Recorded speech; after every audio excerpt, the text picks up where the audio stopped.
Sherman Porterhouse in Chicago's famous Hotel Sherman, we invite your family to join the millions of families from coast to coast and listen to America's favorite, Don McNeill and his Breakfast Club. And here is your Toastmaster, Don McNeill. Good morning, Breakfast Clubbers. Morning to ya. Woke up bright and early, just a howdy do ya. It's first call to breakfast for all of you out there. America, wake up, Breakfast Club is on the air.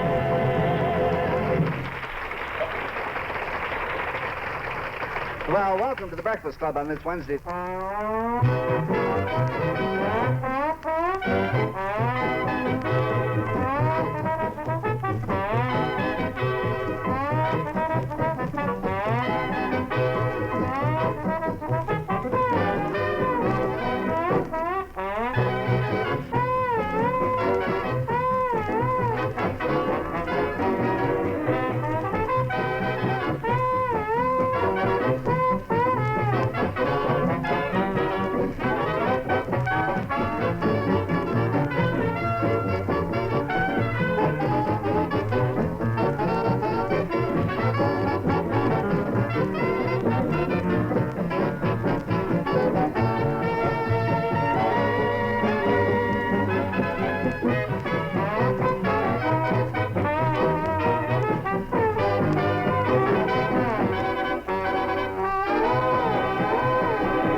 Well, we have on our platform this morning, Laurie Parker, youngest candidate I know of. Little gal, 16, going on 17.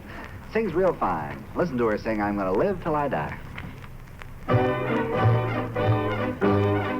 gonna live till I die. I'm gonna laugh instead of cry. I'm gonna take this town and turn it upside down. I'm gonna live, live, live until I die. They're gonna say, my oh my, I'm gonna play for the sky. Ain't gonna miss a thing, I'm gonna have my fling. I'm gonna live, live, live until I die. The blues I'll lay low, I'll make them stay low. They'll never trail over my head.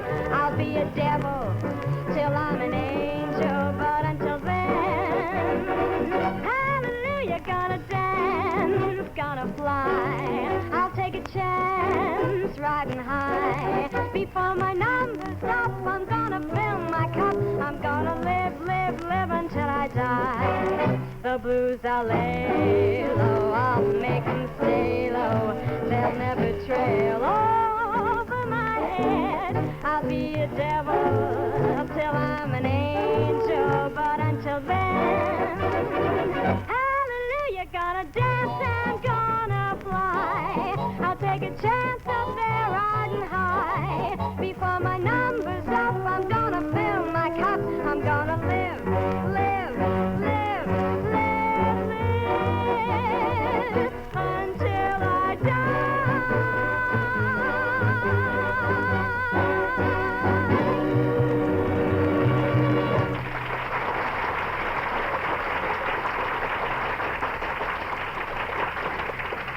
I think that's a real good idea for everybody to live till you die. You know? Yeah. I don't think You you almost have to. Yeah, you don't give many arguments out of that, do you, Laurie?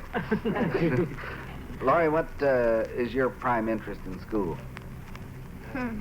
Well, Boys? no, not really. No? Getting out? Yeah, that's about it. When 3 o'clock comes around, I'm just completely happy with school. Because I don't have to go back until the next day. You're, what, a junior? No, I'll be going to my senior year. You're going to senior Come year? September, Uh-huh. Well, good for you. Scooch Harper of Boise, Idaho, and Mrs. Martin Piper. She's from River Forest, Illinois. Scooch? Scooch? I thought Scooch was a girl. Boy. Which? No. Are you Scooch? Yes, Oh, hello, Scooch.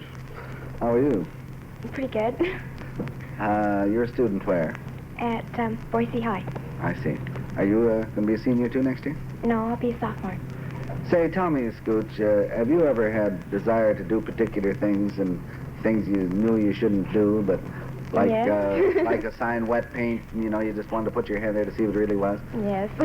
Tell them about one thing you did. Oh, no. Yeah, oh, yes. Well, I was in the elevator yesterday, and the emergency stop button was there, so I pushed it. You've always wanted to see what would happen when you pushed the emergency stop button. Well, what happened? Well, it stopped, and all the bells started to ring, and I didn't quite know what to do, and then the elevator wouldn't start. So there you were, stuck, huh? Well, you found out, did they rescue you? Well, there was a phone in the elevator, so I called the manager of the hotel, and he told me what to do. I would have told you what to do, too, if I were the manager.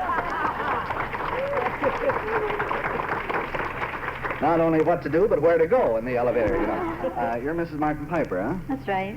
Well, speaking of doing peculiar things, why did you set that tear gas bomb off in your office? Well, I was trying to clean the desk for the boss. He was away, and I thought, well, before he comes back, I would get everything cleaned up nicely, and this little tear bomb switch was hidden behind the desk, so which I didn't know. Oh, So, this was for in case of burglars? Yes. Oh. So you pushed it? I picked it up, and I thought, well, this is a peculiar switch. And I just pressed it, because both ends had to go together, you know, and set it off. Yeah. And all of a sudden, I heard a shot. Oh, boy. And I thought, I was in the back office, and the shot went off in the front. So I ran to the front, and here was a lot of smoke coming.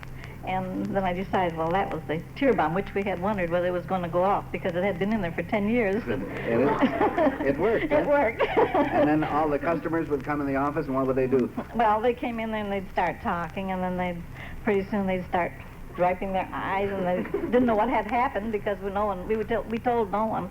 And finally, the fellow said, I don't know what's the matter. I'm crying. It just seems my eyes must be weak or something. And so we had to tell them. They did. What kind of a place is this? What do you sell there? Well, at that time, this was a coal office. Oh, cola. Yeah. Give me 2 tons of coal. Oh, that was awful. You know, it gives me an idea, though. For a program like this, we could have tear gas bombs, and we could have laughing gas, see? And when we want a joke to go over, press the button of the laughing gas, see? Or when something is real sad, the tear bomb, huh? That's right. Yeah. Well, I think you've given me a wonderful idea there. Thank you very much indeed, Miss Piper. I'm looking at the world through cracked glasses. I've said goodbye to Mr. Sorrow. How do you do, Mr. Joy? There's no need to worry about tomorrow. Look at me, and you'll see a soul as happy as can be. Because I'm looking at that world through rose-colored glasses. Everything is rosy now. I'm looking at the world, and everything that passes seems of rosy hue somehow. Why do I feel so spry? Don't wink your eye. Needn't guess, I'll confess. Certain someone just said yes. In a bungalow all covered with roses, I will settle down, I vow. That's why I'm looking at that world through rose-colored glasses, and everything is rosy. Everything is rosy now.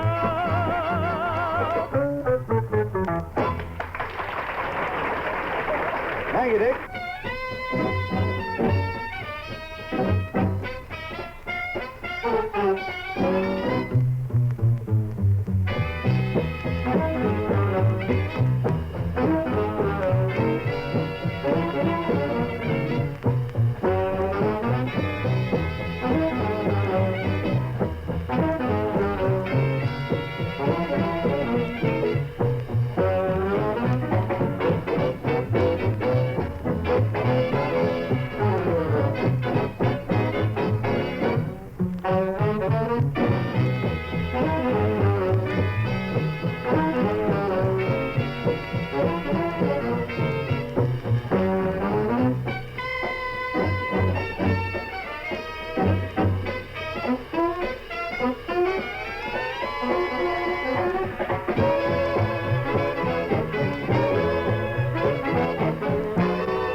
if I were elected, I think I'd promise that every 16-year-old girl should look like Laurie Parker. Yeah, That wouldn't be bad, I'd huh? vote for that, too. Laurie, since you are of this tender age, I was wondering about your singing favorites of the male persuasion. Who are they, like Elvis Presley and... Oh, no. Oh, who? I like Frank Sinatra. He's the older type, though. That's fine. I like him, though. You do? He's, This yeah. girl's going far with us. Yeah.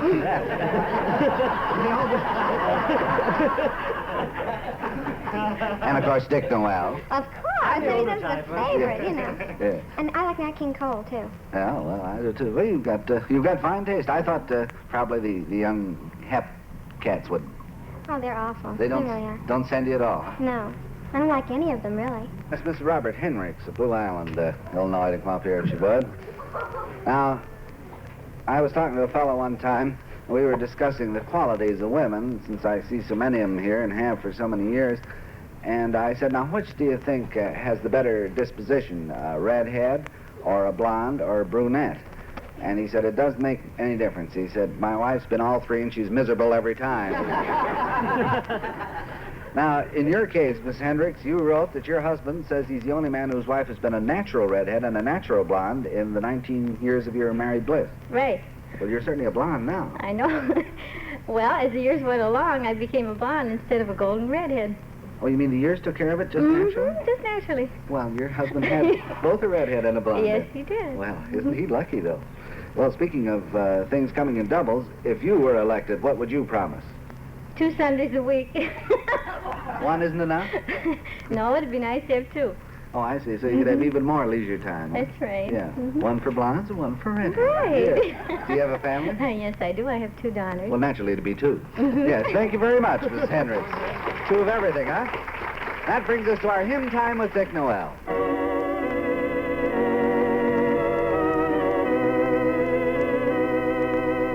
I was weak and weary, I had gone astray. Walking in the darkness, I couldn't find my way. Then a light came shining to lead me from despair. All my sins forgiven, and I was free from care. I found the answer. I learned to pray. With faith to guide me, I found the way.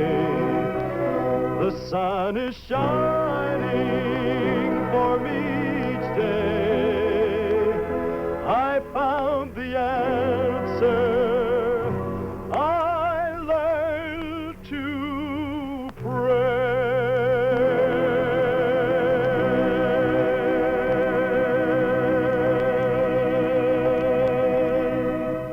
So each in his own words, each in his own way, for a world united in peace, let us bow our heads and pray.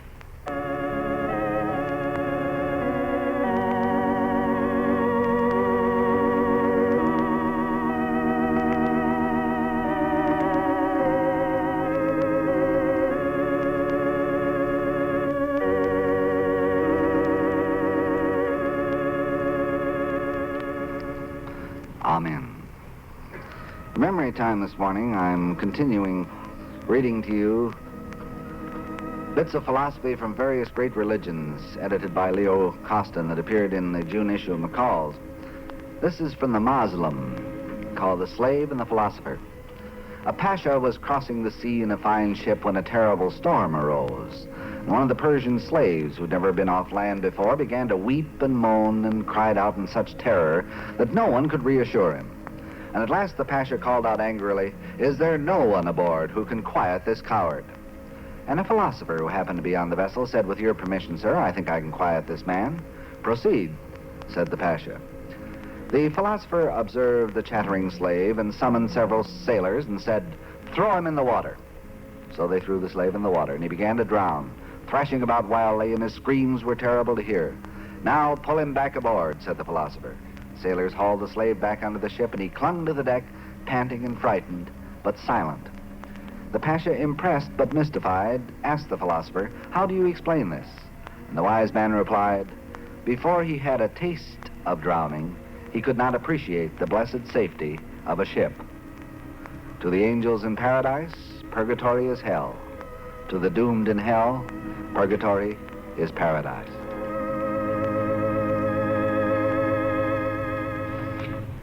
Interesting bit of philosophy, huh? I'd like to talk to Thomas Blackburn of Fort Harrison, Indiana, please.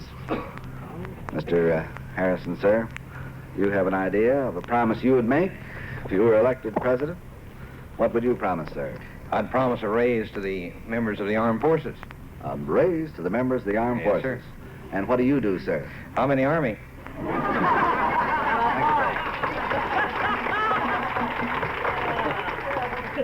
That figured, didn't it? Yeah. Yes, sir. Everybody's kind of interested in his own welfare these days, I guess. All right, let's have a song here. Carolina in the Morning. That ought to do it.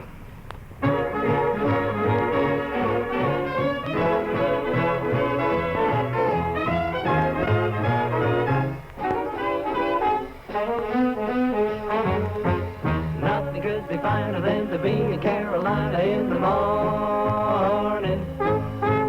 No one could be sweeter than my sweetie when I meet her in the morning.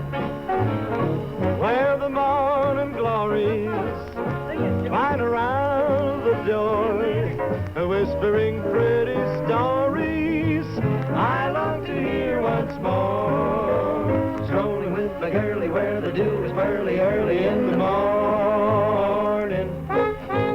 Butterflies will flutter up and kiss each little buttercup at dawning. If I had a lead lamp for only a day, I'd make a wish, and here's what I'd say. Nothing could be finer than to be in Carolina in the morning. Carolina! All right.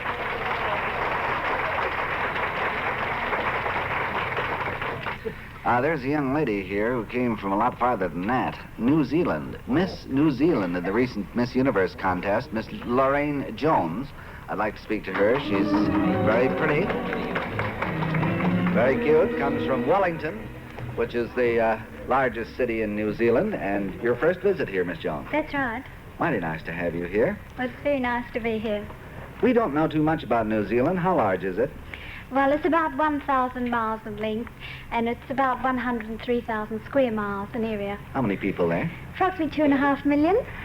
This is about, what, 1,000 miles from Australia or so? It's 1,200 miles. Uh-huh. Say, isn't it winter time down there? Yes, it is. In some parts it's even snowing. Is that so? How Yes. cold does it get in your winter time? Oh, it all depends what part of the country you're in, but some parts it snows and some parts will be quite warm. A recent Life magazine article showed the amazing scenery there. It's very mountainous. What part of our country does it remind you of? Well, it reminds me a little bit of San Francisco. I think the climate, the heat here really kills me. You don't like the heat? Oh, no, I think it's terrible. Well, it's only been 86, 90, 95. Oh, it never gets that hot where I come from. Doesn't it get that hot? No. Well, when we have a pretty girl like that, we like to make it hot for you. Well, I'm certainly having a lovely time here. Are you? Yes. Say, you don't have much nightlife out in your New Zealand, do you? No, we certainly don't. Our entertainment's more in our homes because our hotels close at 6 o'clock. Oh, is that so? Yes. And have you noticed any American men since you've been here? Oh, I certainly have. Do you like them at all? Oh, very much, very much. Have you got anybody waiting for you in New Zealand? Oh, no, not really. Is that so? No. So you're still looking, huh? I'm still looking. Miss Jones, if you have a moment, I'd like you to sit up here with me, and I'd like to ask you a couple of questions about your customs down there. Would you mind? That'd be very nice. All right, sit up here then. Miss Jones, do our customs puzzle you at all? I don't suppose you have commercials in New Zealand. Here we are giving you stuff. No, we don't really. Our radio stations are government-owned. Oh, are they? Yes. Well, Miss Jones, are any of our customs here at all very puzzling to you? Oh, yes. I think this tea drinking, that's what worries me most. The what? Tea drinking. In New Zealand, we're great tea drinkers, and we haven't had a proper cup of tea since we've been here. Because we have those tea bags. You don't like those tea bags? No, we make it in a pot. Oh, is that so? Well, we have both bags here, and then we have Sam, too. If you're interested in the pots. I understand what you mean, though. Any other customs that annoy you? Oh, yes, it's the tipping. The tipping? Yes, the tipping. Nobody tips anybody in New Zealand? Oh, very rarely. Only if you go to a place for dinner, that somebody's giving you very good service, you might leave them something in appreciation, but certainly not to the extent you have it in America. I see. You just don't tip everybody every 5 minutes like you do here. No. Uh-huh. Anything else? Oh, the tax on you go to buy something and you get out your money and then they said it's something else because of the tax. We have our tax already added on in New Zealand. Oh, they're kind of sly there, aren't they? They put it on first, huh? Well, that's right. We have tax on just about everything here. Anything else? Oh, well, I went out with a chap in New York and I said to him, well, what'll I wear, slacks or a frock? And he said, oh, he didn't know what to say. And he told me afterwards he didn't know what this frock was. He said, and you call it a dress here. We call it a frock. That's right, we do. Well, whatever it is you're wearing, I like it. Well, it's a frock. Yeah, well, I'm glad to hear that. Well, Miss Jones, you're a very charming representative of your country, of New Zealand, and cheerio to you. Thank you Thank you very much. Bye-bye. Nice of you to visit us. Bye. All right. Sergeant Michael O'Brien, please. May I have the pleasure of talking to you? He's with a group of Army sergeant, master sergeants, sergeant majors, the top Army recruiters from 13 states here on Army business, 9 of them with their wives. I think you brought yours, didn't you? Yes, sir, I did.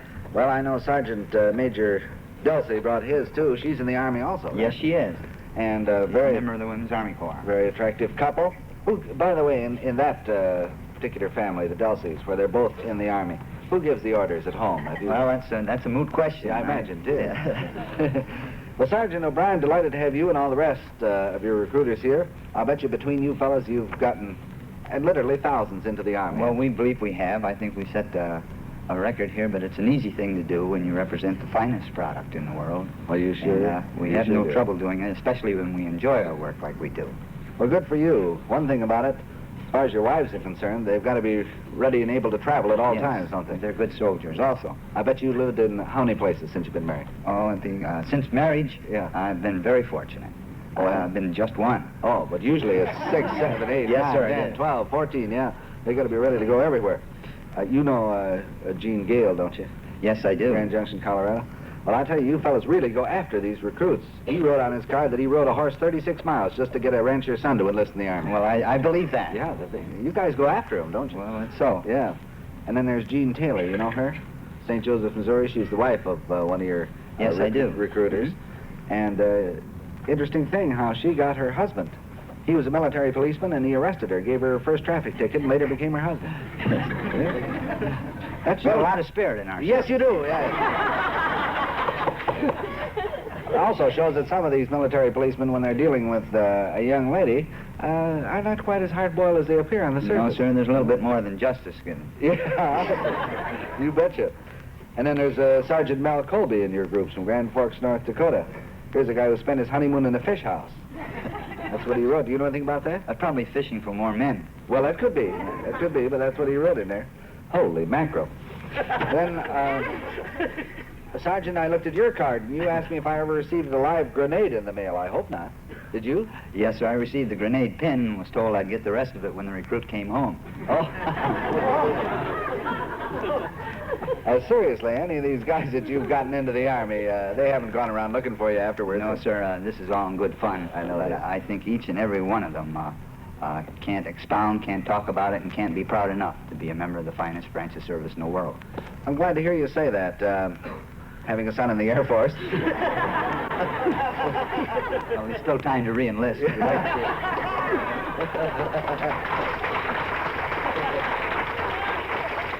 All right, let's get to Laurie Parker now with Remember Me to Jimmy.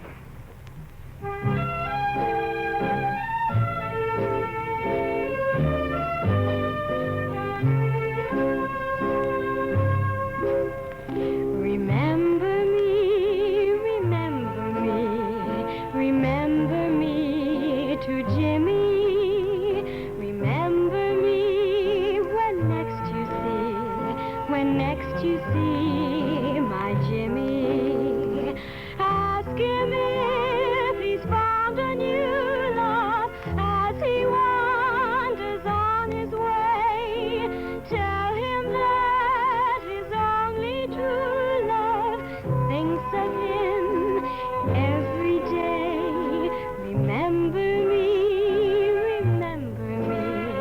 remember me to Jimmy. And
along, you breakfast clubbers, as saints are meeting. Once again tomorrow you'll hear our greeting. And tune in for more scoops tomorrow. Until then, this is your Toastmaster Don McNeill, the whole gang saying so long and be good to your neighbor.